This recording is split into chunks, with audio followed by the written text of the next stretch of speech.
forgive me for asking an impertinent question, but the dramatic change in your looks is really something. Like when you see how you used to look when you were younger versus how you look now. And I hope this isn't insulting, but there's been a little bit of a feminization. Do you think that's fair to say? Like you look slightly more feminine to me now. What's that about? And is that intentional or is that a result of supplements? What's going on there? Yeah, nothing intentional. I mean, the thing is, what we tried to do is I did something unique where 4 years ago we said, okay, if this idea is correct, that we are the first generation that won't die, how would you even go about doing it? It's kind of like Lewis and Clark or going to the moon or sailing west for to see if the world is round or not. So we kind of said, how do you do this? And so I hired a team of 30 doctors and we went about and we measured the biological age of every organ in my body. Now, intuitively, like I'm 43 years old at the time, but if you look at an 80-year-old and a 2-year-old, you can compare those two individuals and say one is older than the other. They also have different life expectancies. And then as you get more narrow, is there a difference between a 10-year-old and a 70-year-old and a 20-year-old and a 60-year-old? And so you can say yes. And so if you get more granular, you can arrive at the idea that you can measure biological age in all your organs. And so I did that. And then we said, what is the best science to actually now slow down my speed of aging and reverse aging damage? And we've just followed the data and the science. And so when you see my appearance evolve, it's just we're following data and science. We do nothing about appearance like that is proactive. We just say, how can I drive this process of aging to the slowest possible rate and reverse aging damage? So it really is just like a real-time live science experiment. Wow. Okay. So you mentioned we mentioned in the setup to this that part of the routine is supplements, a lot of them from the sound of 53 or 54 pills in the morning, and then another dosage comes. Just give us a feel for what the most important ones are in your routine. Yeah, so the most important ones for anybody are the ones you're deficient in. So the key thing, which I advocate more than anything, is measurement.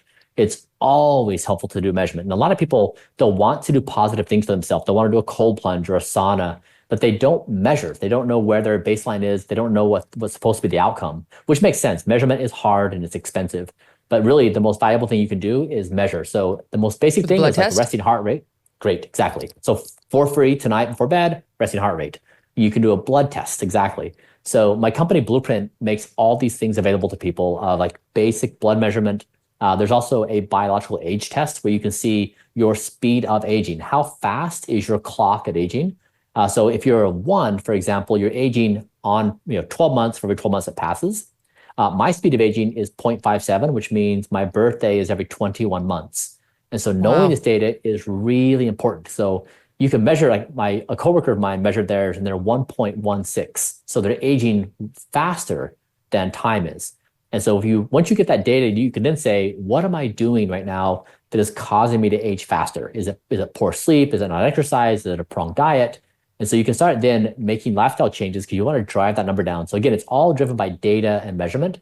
And you can really, these things work so well. And it's very encouraging. You do something positive, you get a good night's sleep, or you lower your speed of aging, and it's very encouraging. Yeah, your number has gone down even since the Netflix special. It was, now it's even lower. Yeah, it's so there's 50,000 people in the world measuring their speed of aging. It's one of the lowest in the entire world. I think the second lowest in the entire world. Well, I mean, you're working very hard for it, so I would expect it to be pretty darn good. Is there any sort of magic supplement we should know about? Like, of all the ones, once you've gotten yourself not deficient, this is your favorite? Yeah, so I have the Blueprint stack. So I published this whole thing and I made everything for free. And then this project went viral and people were like, cool, I'm in, I want to do it. But then it became too complex. You have to buy these supplements and you have to put them out and do them, remember to restock. And so they said, just make it easy. So I done that. So Blueprint is my company. We've made everything easy. This is not a grift. This is me trying to be responsive to people's wishes. At the same time, I make everything known for free. So if you don't want to buy it from me, go do it on your own. That's totally cool. Either way, I'm going to tell you, I'm going to help you out. Yeah, you're already rich.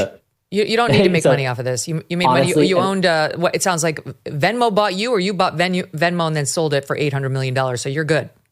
Exactly. And honestly, this food business sucks. It is such a pain in the ass. I hate it. There's so many other things I want to be doing with my time, but also there's no one in the world who is actually solving this basic problem of how do you get non-toxic, high quality food. I learned, I mean, everything I put into my body, we would test at a lab. And I have come to find out, very sadly, that food is guilty until proven innocent. It is just the food supply globally is toxic. So now we're in the next 90 Yes. days, we're going to try to map the US food ohm. We're going to try to measure the toxin levels of the 80% of foods that we eat on a daily basis.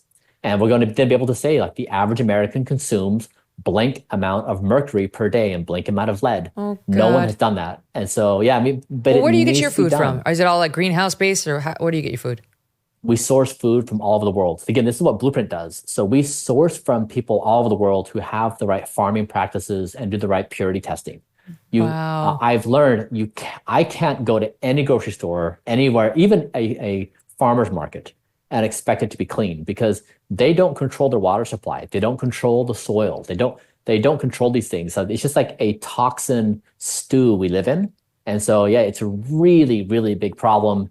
And I think people feel powerless. So we're going to try to bring some numerical baselines, like this is what's happening in the world. And so, but we really, I think if you say, why are we struggling so hard as a species being well? I mean, our habits are also terrible, but also our food supply is very toxic. So I think we will have this map in the next few months and have a good baseline for the entire world. Long live Maha and the revolution coming. I mean, at least now we're starting to pay some attention to this. You've got to be a fan of RFKJ, no? Yeah, he's a friend, and I'm eager to help out in any way I can. It really is. I think it'd be a really cool goal for America to have the best life expectancy of any country in the world. I think it'd be I mean, nobody loses when we're in good health. Like everybody wins. And so I think it's like something we can rally upon. It's not like, sure, we're going to fight about this and that always, but if we're actually sleeping well and feeling well, we may fight a little less. What about gene therapy? Because you went down to Honduras, you had them stick a needle in your belly, trying to alter your genes. I guess they were kind of adding something that was gene adjacent. But we spent the first hour talking about some of the downsides of the mRNA vaccine, which is gene therapy. I mean, I think mRNA is gene therapy. So people are like, oh God, oh no. But you tried it. You do discontinue things that don't work for you. You're open about like, this one, no, that one, no. Yes. Where do you stand on the gene therapy you got? And is that something you would do again? Yeah, we did extensive analysis on this. I had a former FDA official on my team. We had several biotech entrepreneurs, a few scientists, and we scrubbed this thoroughly, not for its efficacy, but for its safety. We were really trying to assess, is it safe? Now, in all things biotech, you can only be so certain. So like, we just don't know what we don't know. But to our best knowledge, it is safe. And you're right, it's not something where it actually changed my DNA. It just changed the expression of a protein follistatin. So I just have higher levels. So it's really a baby step on the path to gene therapy. But I thought it was safe to experiment with. I thought it was a cool experimentation. So far, the results, I mean, I think it increased my muscle mass and also lowered my speed of aging. But I think the results are early. But I generally, if we want to punch past the 120 ceiling we have, gene therapy is going to play a very important role. And so I am very bullish on our ability to do it. Like a lot of people, they say in this moment, like, you're crazy. There's no way we're the first generation not die. Like, how could you even surmise that? With AI, we're bringing online the equivalent of billions of PhD level human equivalents that are investigating all the mechanisms of aging. Like it's an insane degree of intelligence we're bringing online to solve these things. And if you can simply say, the more people working on the problem, the more likely we're solving a solution. That's why I think like this moment really is like, it's the biggest ideological change in our history, from a moment where death is inevitable to where we just don't know how long and how well we can live. And so that's what this Don't Die movement's about, it is remapping the biggest, I mean, like solving death would be the biggest accomplishment in human history. And that's I think is a big one. And I think it's actually insight. We continue to face uncertainty when it comes to the economy, with a perfect storm brewing as Social Security and Medicare hit a breaking point as the largest generation is hitting retirement. A smaller workforce means a smaller tax base. You pair that with our growing national debt and rising cost of living, and we could have a big problem. So what are you doing now to protect your family for the future? Well, gold can be a safe haven in hard economic times, and Birch Gold makes it easy to diversify a portion of your savings into physical gold. Birch Gold will help you transition an existing IRA or 401k into an IRA in gold, and it does not cost you 1 cent out of pocket. Protect your future today. Text MK to 989898 and get your free info kit on gold and a copy of the Ultimate Guide for Gold in the Trump Era with a foreword by Donald Trump Jr. There's no obligation, just information. Birch Gold has earned the trust of countless Americans looking to safeguard their savings. Just text my initials MK to the number 989898 today. Thanks so much for watching. If you like what you just saw, hit the subscribe button for more clips and full episodes.